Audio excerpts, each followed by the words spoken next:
ಮಿತ್ರರೇ ನಮಸ್ಕಾರ. ಮಿತ್ರರೇ, ನೇಪಾಳದಲ್ಲಿ ಝೆನ್ಝಿ ಪ್ರತಿಭಟನೆ ಆಯಿತು, ಒಂದು ರಾಜಕೀಯ ಕ್ಷಿಪ್ರ ಕ್ರಾಂತಿ ಆಯಿತು. ನೇಪಾಳದ ಇಡೀ ರಾಜಕೀಯ ಚಿತ್ರಣವೇ ಬದಲಾಗುವಂತಹದ್ದು ನಿಶ್ಚಿತ ಆಗೋಯ್ತು. ಈ ಬಗ್ಗೆ ನಿನ್ನೆ ನಿಮಗೆ ವಿಡಿಯೋ ಮಾಡಿ ಬಹಳ ಡೀಟೇಲ್ ಆಗಿ ತಿಳಿಸ್ಕೊಟ್ಟಿದ್ದೆ. ಆ ಸಂದರ್ಭದಲ್ಲಿ ಒಂದು ಮಾತು ಹೇಳಿದ್ದೆ. ನೇಪಾಳದಲ್ಲಿ ಮಧ್ಯಂತರ ಸರ್ಕಾರವನ್ನ ಮುನ್ನಡೆಸೋದಕ್ಕೆ ಸುಶೀಲಾ ಕಾರ್ಕಿ ಅವರ ಹೆಸರು ಫೈನಲ್ ಆಗಿದೆ.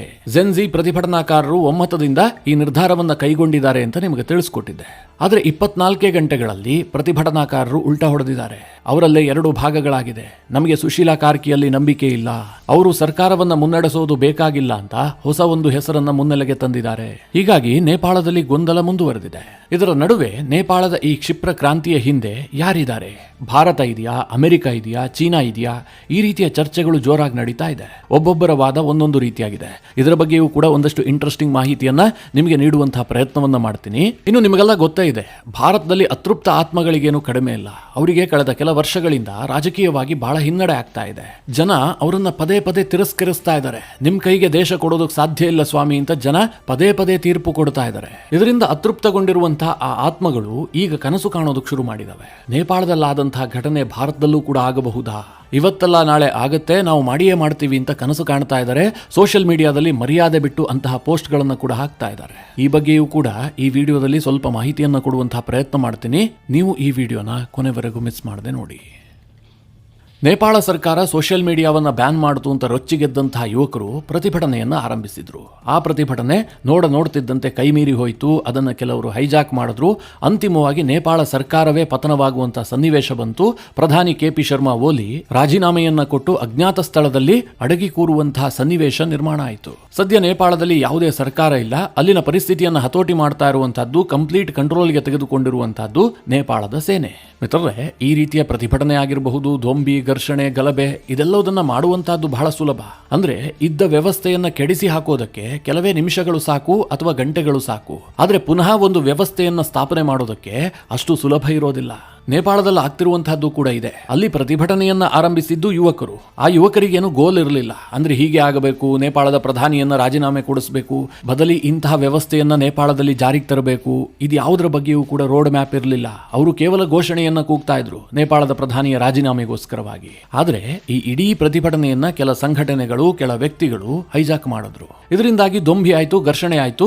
ನೇಪಾಳದ ಪ್ರಧಾನಿ ರಾಜೀನಾಮೆಯನ್ನು ಕೊಟ್ಟು ಓಡ್ ಹೋಗುವಂತಹ ಸನ್ನಿವೇಶ ನಿರ್ಮಾಣ ಆಯಿತು. ಈಗ ಪುನಃ ಒಂದು ವ್ಯವಸ್ಥೆಯನ್ನ ಸ್ಥಾಪಿಸಬೇಕಲ್ಲ, ಈ ವಿಚಾರದಲ್ಲಿ ನೇಪಾಳದಲ್ಲಿ ಭಾರೀ ಗೊಂದಲ ಉಂಟಾಗಿದೆ. ಪುನಃ ಒಂದು ರಾಜಕೀಯ ವ್ಯವಸ್ಥೆಯನ್ನ ಸ್ಥಾಪಿಸುವಂತಹ ಹೊಣೆಯನ್ನ ಸೇನೆ ಹೊತ್ಕೊಂಡಿದೆ. ಆದ್ರೆ ಅವರು ಏಕಪಕ್ಷೀಯವಾಗಿ ನಿರ್ಧಾರ ಕೈಗೊಳ್ಳೋದಕ್ಕೆ ಸಾಧ್ಯ ಇಲ್ಲ. ನಾನು ಇಂಥವರನ್ನ ತಂದು ಪ್ರಧಾನಿಯಾಗಿ ನೇಮಿಸ್ತೀನಿ ಅಂತ ಸೇನೆ ಹೇಳೋದಕ್ಕಾಗೋದಿಲ್ಲ. ಅಲ್ಲಿರುವಂತಹ ಪ್ರತಿಭಟನಾಕಾರರನ್ನ ವಿಶ್ವಾಸಕ್ಕೆ ಪಡೆದುಕೊಳ್ಳಬೇಕು. ಸೆಪ್ಟೆಂಬರ್ 10ರಂದು ನಡೆದಂತಹ ಸಭೆಯಲ್ಲಿ ಒಂದು ತೀರ್ಮಾನಕ್ಕೆ ಬರಲಾಗಿತ್ತು. ನೇಪಾಳದ ಮಾಜಿ ಮುಖ್ಯ ನ್ಯಾಯಾಧೀಶೆ ಆದಂತಹ ಸುಶೀಲಾ ಕಾರ್ಕಿ ಅವರು ನೇಪಾಳದ ಮುಂದಿನ ಮಧ್ಯಂತರ ಸರ್ಕಾರದ ನೇತೃತ್ವವನ್ನು ವಹಿಸಿಕೊಳ್ಳಬೇಕು ಅಂತ. ಅದಕ್ಕೆ ಬಹುತೇಕ ಬಹುಮತ ವ್ಯಕ್ತವಾಗಿತ್ತು. ಪ್ರತಿಭಟನಾಕಾರರು ಕೂಡ ಸುಶೀಲಾ ಕಾರ್ಕಿ ಅವರ ಹೆಸರನ್ನೇ ಫೈನಲ್ ಮಾಡಿಬಿಟ್ಟಿದ್ರು. ಆದರೆ ಸುಶೀಲಾ ಕಾರ್ಕಿ ಅವರ ಹೆಸರು ಫೈನಲ್ ಆಗ್ತಿದ್ದ ಹಾಗೆ ಕೆಲ ಪ್ರತಿಭಟನಾಕಾರರು ಉಲ್ಟಾ ಹೊಡೆದಿದ್ದಾರೆ. ನಮಗೆ ಸುಶೀಲಾ ಕಾರ್ಕಿ ಅವರಲ್ಲಿ ವಿಶ್ವಾಸ ಇಲ್ಲ, ಅವರಿಗೆ ವಯಸ್ಸಾಗಿದೆ, ಅವರು ನೇಪಾಳದಲ್ಲಿ ಬಹಳ ಬದಲಾವಣೆಯನ್ನು ತರೋದಕ್ಕೆ ಅವರಿಗೆ ಸಾಮರ್ಥ್ಯವೇ ಇಲ್ಲ. ಹೀಗಾಗಿ ಸುಶೀಲಾ ಕಾರ್ಕಿಗೆ ಅಧಿಕಾರ ಕೊಡಬಾರದು ಅಂತ ಕೆಲ ಪ್ರತಿಭಟನಾಕಾರರು ಮತ್ತೆ ಪ್ರತಿಭಟನೆಯ ಹಾದಿಯನ್ನು ಹಿಡಿದಿದ್ದಾರೆ. ಹೀಗಾಗಿ ಸೆಪ್ಟೆಂಬರ್ 11ನೇ ತಾರೀಕು ಮತ್ತೆ ನೇಪಾಳದ ಸೇನಾ ಕಚೇರಿಯ ಮುಂದೆ ದೊಡ್ಡ ಹಂಗಾಮವೇ ಸೃಷ್ಟಿಯಾಯಿತು. ಈ ರೀತಿಯಾಗಿ ಒತ್ತಾಯ ಮಾಡ್ತಿರುವಂತವರು ಮತ್ತೊಂದು ಹೆಸರನ್ನ ಮುನ್ನೆಲೆಗೆ ತಂದಿದ್ದಾರೆ. ಆ ಹೆಸರು ಕುಲ್ಮಾಂಗಿ ಸಿಂಗ್. ಈ ಕುಲ್ಮಾಂಗಿ ಸಿಂಗ್ ನೇಪಾಳದ ಎಲೆಕ್ಟ್ರಿಸಿಟಿ ಅಥಾರಿಟಿಯ ಮಾಜಿ MD. ನೇಪಾಳದಲ್ಲಿ ಇವರು ಬಹಳ ಎಫಿಷಿಯಂಟ್ ಆಫೀಸರ್ ಅಂತ ಹೆಸರು ಮಾಡಿದ್ರು. ಕಾರಣ ಏನು ಕೇಳಿದ್ರೆ, ಇವರು ಶುದ್ಧ ಹಸ್ತರು, ರಾಜಕೀಯ ಬ್ಯಾಕ್ಗ್ರೌಂಡ್ ಇಲ್ಲ. ಜೊತೆಗೆ ನೇಪಾಳದಲ್ಲಿ ಈ ಹಿಂದೆ ಇದ್ದಂತಹ ಪವರ್ ಕ್ರೈಸಿಸ್ ಅನ್ನ ಬಹಳ ಯಶಸ್ವಿಯಾಗಿ ನಿಭಾಯಿಸಿ ಹೆಸರುವಾಸಿಯಾದಂತಹ ವ್ಯಕ್ತಿ ಇವರು. ಈ ಕುಲ್ಮಾಂಗಿ ಸಿಂಗ್ ಕೂಡ ಭಾರತದಲ್ಲೇ ಶಿಕ್ಷಣ ಪಡೆದು ನೇಪಾಳಕ್ಕೆ ಹೋಗಿ ಸರ್ಕಾರಿ ಸೇವೆಯನ್ನು ಸೇರ್ಕೊಂಡಂತಹ ವ್ಯಕ್ತಿ. ಇವರನ್ನ ನೇಪಾಳದ ಲೈಟ್ ಮ್ಯಾನ್ ಅಂತ ಕರೆಯಲಾಗುತ್ತೆ. ಈಗ ಈ ಕುಲ್ಮಾಂಗಿ ಸಿಂಗ್ ಅನ್ನ ನೇಪಾಳದ ಮಧ್ಯಂತರ ಸರ್ಕಾರದ ಮುಖ್ಯಸ್ಥರನ್ನಾಗಿ ಮಾಡಬೇಕು ಅಂತ ಕೆಲ ಪ್ರತಿಭಟನಾಕಾರರು ಒತ್ತಾಯಿಸ್ತಾ ಇದ್ದಾರೆ. ಇನ್ನು ಕಾಠ್ಮಂಡು ಮೇಯರ್ ಆಗಿರುವಂತಹ ಬುಲೇನ್ ಶಾ ಪರವಾಗಿಯೂ ಕೂಡ ಕೆಲವರು ಮಾತನಾಡ್ತಾ ಇದ್ದಾರೆ. ಆದ್ರೆ ಬುಲೇನ್ ಶಾ ಸ್ವತಃ ಸರ್ಕಾರದ ನೇತೃತ್ವವನ್ನು ವಹಿಸಿಕೊಳ್ಳೋದಕ್ಕೆ ಮುಂದಾಗ್ತಾ ಇಲ್ಲ. ಹೀಗಾಗಿ ನೇಪಾಳದಲ್ಲಿ ಮಧ್ಯಂತರ ಸರ್ಕಾರದ ಮುಖ್ಯಸ್ಥರು ಯಾರಾಗ್ತಾರೆ ಅನ್ನುವಂತಹ ಗೊಂದಲ ಈಗಲೂ ಕೂಡ ಮುಂದುವರೆದಿದೆ. ಅದಕ್ಕೆ ಹೇಳೋದು, ಈ ಕುಂಭಾರನಿಗೆ ವರ್ಷ, ದೊಣ್ಣೆಗೆ ನಿಮಿಷ ಅಂತ. ನೀವು ಒಂದು ವ್ಯವಸ್ಥೆಯನ್ನು ಬಹಳ ಈಸಿಯಾಗಿ ಕೆಡಿಸಿಬಿಡಬಹುದು. ಮತ್ತೆ ಅಂತಹದೇ ವ್ಯವಸ್ಥೆಯನ್ನು ಸ್ಥಾಪಿಸೋದು ಅಷ್ಟು ಈಸಿ ವಿಚಾರ ಅಲ್ಲ. ಅದು ಅಲ್ಲದೆ ನೇಪಾಳದಲ್ಲಿ ಸರಿಸುಮಾರು 3 ಕೋಟಿ ಜನಸಂಖ್ಯೆ ಇದೆ. ಈ ಪ್ರತಿಭಟನೆ ಮಾಡದಂತವರು ಒಂದು 20,000-25,000 ಜನ ಅಂತ ಅಂದುಕೊಳ್ಳಿ. ಅದರಲ್ಲಿ ಬಹಳ ಅಗ್ರೆಸಿವ್ ಆಗಿ ಪ್ರತಿಭಟನೆ ಮಾಡಿ ಈಗ ಮುಂಚೂಣಿಯಲ್ಲಿರುವಂತವರು ಒಂದು 5,000-6,000 ಜನ. ಆ 5,000-6,000 ಜನರಲ್ಲಿ ಬಹಳ ಜವಾಬ್ದಾರಿಯುತವಾಗಿ ನಡೆದುಕೊಳ್ತಿರುವಂತವರು ಕೇವಲ ಒಂದು 500-600 ಜನ. ಉಳಿದವರೆಲ್ಲ ಈ ಬೆಂಕಿ ಹೆಚ್ಚಿದಂತವರು, ದಾಂಧಲೆ ಮಾಡದಂತವರು, ದೊಂಬಿ ಮಾಡದಂತವರು. ಇವರೆಲ್ಲ ಸೇರ್ಕೊಂಡು ನೇಪಾಳದ ಭವಿಷ್ಯವನ್ನ ನಿರ್ಣಯಿಸೋದಕ್ಕೆ ಸಾಧ್ಯ ಇದೆಯಾ? ಆದರೆ ದುರದೃಷ್ಟ ಏನು ಗೊತ್ತಾ, ನೇಪಾಳದಲ್ಲಿ ಈಗ ಆಗ್ತಾ ಇರುವಂತಹದ್ದು ಅದೇ. ಈ 20-25 ವರ್ಷದ ಯುವಕರು ನೇಪಾಳದ ಭವಿಷ್ಯವನ್ನು ನಿರ್ಧಾರ ಮಾಡ್ತಾ ಇದ್ದಾರೆ. ಅಲ್ಲಿನ ಸೇನೆ ಇವ್ರು ಹೇಳಿದ್ದನ್ನು ಕೇಳುವಂತಹ ಪರಿಸ್ಥಿತಿ ನಿರ್ಮಾಣ ಆಗಿದೆ. ಇನ್ನು ನೇಪಾಳದಲ್ಲಿ ಇದೆಲ್ಲ ಆಯ್ತಲ್ಲ, ಇದ್ರ ಹಿಂದೆ ಯಾರಾದರೂ ಇದ್ದಾರಾ? ವಿದೇಶಿ ಶಕ್ತಿ ಇದೆಯಾ? ಈ ಬಗ್ಗೆ ಸೋಷಿಯಲ್ ಮೀಡಿಯಾದಲ್ಲಿ ವಿಪರೀತವಾಗಿ ಚರ್ಚೆ ಆಗ್ತಾ ಇದೆ. ಕೆಲವರು ಅಮೆರಿಕದ CIA ಕಡೆಗೆ ಬಟ್ಟು ಮಾಡ್ತಾ ಇದ್ರೆ, ಇನ್ನು ಕೆಲವರು ಭಾರತದ ರಾ ಕಡೆಗೆ ಬಟ್ಟು ಮಾಡ್ತಾ ಇದ್ದಾರೆ. ಮತ್ತೆ ಕೆಲವರು ನೇಪಾಳದ ಒಳಗಿನ ಕೆಲ ಶಕ್ತಿಗಳೇ ಈ ಕುತಂತ್ರವನ್ನ ಮಾಡಿಸಿದೆ ಅಂತ ಹೇಳ್ತಾ ಇದ್ದಾರೆ. ಸೋಷಿಯಲ್ ಮೀಡಿಯಾದಲ್ಲಿ ವಿಪರೀತವಾಗಿ ಈ ಬಗ್ಗೆ ಚರ್ಚೆ ಆಗ್ತಾ ಇದೆ. ನೇಪಾಳದಲ್ಲಿ ನಿರ್ಗಮಿತ ಪ್ರಧಾನಿ KP ಶರ್ಮಾ ಓಲಿ ಅವರ ಸ್ಟೇಟ್ಮೆಂಟ್ ಕೂಡ ಈ ವಿಚಾರದಲ್ಲಿ ಅನೇಕ ಅನುಮಾನಗಳನ್ನು ಹುಟ್ಟುಹಾಕಿದೆ. ಮೊದಲಿಗೆ ಈ CIA ಕೈವಾಡ ಇರೋದು ನಿಜವಾ? ಈ ಬಗ್ಗೆ ಸ್ವಲ್ಪ ಗಮನಿಸೋಣ. ಅಮೆರಿಕದ ಗುಪ್ತಚರ ಏಜೆನ್ಸಿ CIAಗೆ ಈ ತಾಕತ್ತಿದೆಯಾ ಕೇಳಿದ್ರೆ ಖಂಡಿತವಾಗ್ಲೂ ಇದೆ. ವಿಶ್ವದ ಯಾವ ಮೂಲೆಯಲ್ಲಿ ಯಾವ ಸರ್ಕಾರವನ್ನು ಬದಲಾಯಿಸುವಂತಹ ತಾಕತ್ತು ಬೇಕಾದ್ರೂ CIAಗಿದೆ. ಅಂತಹ ಒಂದು ನೆಟ್ವರ್ಕ್ ಅನ್ನು ಅವರು ಇಟ್ಟುಕೊಂಡಿದ್ದಾರೆ. ಆದರೆ ಸದ್ಯದ ಪರಿಸ್ಥಿತಿಯನ್ನ ಗಮನಿಸಿದ್ರೆ CIA ಇದರಲ್ಲಿ ಇನ್ವಾಲ್ವ್ ಆಗಿರುವಂತಹ ಸಾಧ್ಯತೆಗಳು ತೀರಾ ಕಡಿಮೆ. ಯಾಕೆ ಗೊತ್ತಾ? ಸದ್ಯ ಅಮೆರಿಕದಲ್ಲಿರುವಂತಹದ್ದು ಟ್ರಂಪ್ ಸರ್ಕಾರ. ಆ ಟ್ರಂಪ್ ಸರ್ಕಾರದ ಭಾಗ ಯಾರು ಹೇಳಿ? ಪೀಟರ್ ನವಾರೋ, ಸ್ಕಾಟ್ ಬೆಸೆಂಟ್, ಲುಟ್ನಿಕ್ ಇಂತಹ ಮಹಾನುಭಾವರೇ. ಇವರೆಲ್ಲರೂ ಟ್ಯಾರಿಫ್ ದೊರೆಗಳು. ಟ್ಯಾರಿಫ್ ಬಿಟ್ರೆ ಇವರಿಗೆ ಬೇರೆ ಯಾವ ವಿಚಾರವೂ ಗೊತ್ತಿಲ್ಲ. ಇವರೆಲ್ಲ ನೇಪಾಳದ ವಿಚಾರಕ್ಕೆ ಗಮನ ಕೊಟ್ಟುಬಿಟ್ಟು ಅಲ್ಲಿ ಸರ್ಕಾರವನ್ನು ಬದಲಾಯಿಸೋದಕ್ಕೆ ಮುಂದಾಗ್ತಾರೆ ಅಂತಂದ್ರೆ ಈ ಸಂದರ್ಭದಲ್ಲಿ ನಂಬುವಂತಹದ್ದು ಕಷ್ಟ. ಅಮೆರಿಕಾಗೆ ಇದರಲ್ಲಿ ಯಾವುದೇ ಹಿತಾಸಕ್ತಿ ಅಡಗಿಲ್ಲ. ಹೀಗಾಗಿ CIA ಬಗ್ಗೆ ಚರ್ಚೆ ಆಗ್ತಾ ಇರುವಂತದ್ದು ಸೋಷಿಯಲ್ ಮೀಡಿಯಾದಲ್ಲಿ ಕಪೋಲ ಕಲ್ಪಿತ ಕಟ್ಟುಕತೆಯೇ ಹೊರತು ಇದಕ್ಕೇನೋ ಆಧಾರಗಳಿದೆ ಅಂತ ಹೇಳೋದಕ್ಕೆ ಸಾಧ್ಯ ಇಲ್ಲ. ಇನ್ನು ರಾ ಬಗ್ಗೆಯೂ ಕೂಡ ಚರ್ಚೆ ಆಗ್ತಾ ಇದೆ. ರಾ ಭಾರತದ ಗುಪ್ತಚರ ಏಜೆನ್ಸಿ. ಭಾರತದ ರಾಗೆ ಒಂದು ದೇಶದ ಸರ್ಕಾರವನ್ನು ಬದಲಾಯಿಸುವಂತಹ ಸಾಮರ್ಥ್ಯ ಇದೆಯಾ ಕೇಳಿದ್ರೆ 100% ಇದೆ. ಆದರೆ ಭಾರತ ಈ ಪ್ರಯತ್ನಕ್ಕೆ ಕೈ ಹಾಕಿದೆಯಾ? ಇದು $1 ಮಿಲಿಯನ್ ಪ್ರಶ್ನೆ. ಯಾರ ಬಳಿಯಲ್ಲೂ ಕೂಡ ಇದಕ್ಕೆ ಉತ್ತರ ಇಲ್ಲ. ಭಾರತದ ರಾ ಬಗ್ಗೆ ಯಾಕೆ ನೇಪಾಳದಲ್ಲಿ ಚರ್ಚೆ ಆಗ್ತಾ ಇದೆ ಕೇಳಿದ್ರೆ, ನಿಮಗೆಲ್ಲ ಗೊತ್ತಿರಬಹುದು, ಲಕ್ಕಿ ಬೀಸ್ಟ್ ಅನ್ನುವಂಥ ರಾದ ಮಾಜಿ ಒಬ್ಬ ಏಜೆಂಟ್ ಆಗಸ್ಟ್ 12ನೇ ತಾರೀಕು ಕೊಟ್ಟಂತಹ ಒಂದು ಸ್ಟೇಟ್ಮೆಂಟ್ ಇದೆಯಲ್ಲ, ಇದು ಈಗ ಸೋಷಿಯಲ್ ಮೀಡಿಯಾದಲ್ಲಿ ಭಾರಿ ವೈರಲ್ ಆಗ್ತಾ ಇದೆ. ಲಕ್ಕಿ ಬೀಸ್ಟ್ ಏನ್ ಹೇಳಿದ್ದಾರೆ ಅಂತಂದ್ರೆ, ನಮ್ಮ ಪಕ್ಕದ ನೇಪಾಳದಲ್ಲಿ ಆದಷ್ಟು ಶೀಘ್ರದಲ್ಲಿ ಸರ್ಕಾರ ಬದಲಾಗುತ್ತೆ, ಇನ್ನೊಂದು 10-15 ದಿನದಲ್ಲಿ ನೇಪಾಳದ ಸರ್ಕಾರ ಪತನಗೊಳ್ಳುತ್ತೆ. ಈ ರೀತಿಯಾದಂತಹ ಒಂದು ಶಾಕಿಂಗ್ ಮಾಹಿತಿ ಇದೆ ಅಂತ ಲಕ್ಕಿ ಬೀಸ್ಟ್ ಹೇಳಿಕೆ ಕೊಟ್ಟಿದ್ರು. ಆಗಸ್ಟ್ 12ನೇ ತಾರೀಕು ಕೊಟ್ಟಂತಹ ಸ್ಟೇಟ್ಮೆಂಟ್ ಇದು. ಆದ್ರೆ ಲಕ್ಕಿ ಬೀಸ್ಟ್ ಎಲ್ಲೂ ಕೂಡ ಭಾರತದ ರಾ ಇದನ್ನ ಮಾಡ್ತಾ ಇದೆ ಅಂತ ಹೇಳಿಲ್ಲ. ಅವರಿಗಿದ್ದಂತಹ ಮಾಹಿತಿಯನ್ನು ಆಧರಿಸಿ ಅವರು ಕೊಟ್ಟಂತಹ ಸ್ಟೇಟ್ಮೆಂಟ್ ಇರಬಹುದು. ಆದರೆ ನೇಪಾಳದಲ್ಲಿ ಯಾವ ರೀತಿಯಾಗಿ ಚರ್ಚೆ ಆಗ್ತಾ ಇದೆ ಅಂತಂದ್ರೆ, ಭಾರತದ ರಾನೇ ಈ ಕೆಲಸ ಮಾಡಿಸಿದೆ ಅಂತ. ನೇಪಾಳದ ಮಾಜಿ ಪ್ರಧಾನಿ KP ಶರ್ಮಾ ಓಲಿ ಕೂಡ ಈ ಬಗ್ಗೆ ಹೇಳಿಕೆಯನ್ನು ಕೊಟ್ಟಿದ್ದಾರೆ. ಅವರು ಪರೋಕ್ಷವಾಗಿ ಭಾರತದ ಹಸ್ತಕ್ಷೇಪದ ಬಗ್ಗೆ ಮಾತನಾಡಿದ್ದಾರೆ. KP ಶರ್ಮಾ ಓಲಿ ಸ್ಟೇಟ್ಮೆಂಟ್ ನಲ್ಲಿ ಏನಿದೆ ಕೇಳಿದ್ರೆ, ನಾನು ಪ್ರಭು ಶ್ರೀರಾಮಚಂದ್ರ ನೇಪಾಳದಲ್ಲಿ ಹುಟ್ಟಿದ್ದು ಅಂತ ವಾದ ಮಾಡಿಲ್ಲದೆ ಇದ್ದಿದ್ರೆ, ಜೊತೆಗೆ ಲಿಪುಲೇಖ್ ಪಾಸ್ ಸೇರಿದಂತೆ ಭಾರತದ ಕೆಲ ಭೂಪ್ರದೇಶವನ್ನ ನಮ್ಮದು ಅಂತ ನಾವು ಕ್ಲೈಮ್ ಮಾಡದೇ ಇದ್ದಿದ್ರೆ ನಾನಿವತ್ತು ಆರಾಮವಾಗಿರ್ತಾ ಇದ್ದೆ, ನನಗಿನ್ನೂ ಒಳ್ಳೆ ಭವಿಷ್ಯ ಇರ್ತಾ ಇತ್ತು ಅಂತ ನೇಪಾಳದ KP ಶರ್ಮಾ ಓಲಿ ಸ್ಟೇಟ್ಮೆಂಟ್ ಕೊಟ್ಟಿದ್ದಾರೆ. ಆದರೆ ನೇಪಾಳದ ಈ ಕ್ಷಿಪ್ರ ಕ್ರಾಂತಿಯ ಹಿಂದೆ ರಾ ಇದೆ ಅನ್ನೋದಕ್ಕೆ ಬಲವಾದ ಸಾಕ್ಷಿಗಳು ಎಲ್ಲೂ ಕೂಡ ಸಿಗ್ತಾ ಇಲ್ಲ.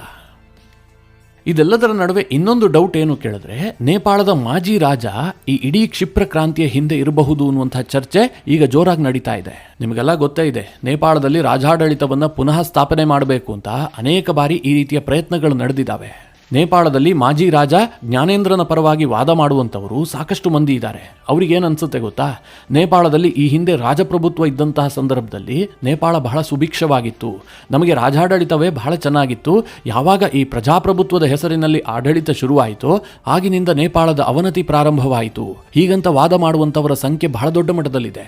ನೇಪಾಳದ ಕೆಲ ರಾಜಕಾರಣಿಗಳೂ ಕೂಡ ರಾಜಾಡಳಿತದ ಪರವಾಗಿದ್ರು. ನೇಪಾಳದ ಮಾಜಿ ರಾಜ ಜ್ಞಾನೇಂದ್ರ ಹಾಗೂ ನೇಪಾಳದ ಕೆಲ ರಾಜಕೀಯ ಮುಖಂಡರು ಸೇರ್ಕೊಂಡು ಈ ಒಂದು ಕ್ರಾಂತಿಯನ್ನ ಮಾಡಿಸಿದ್ದಾರೆ. ಅವರ ಕುಮ್ಮಕ್ಕಿನಿಂದಲೇ ಇದಾಗಿದೆ ಎನ್ನುವಂತಹ ವಾದ ಕೂಡ ಬಹಳ ಜೋರಾಗಿ ನಡೀತಾ ಇದೆ.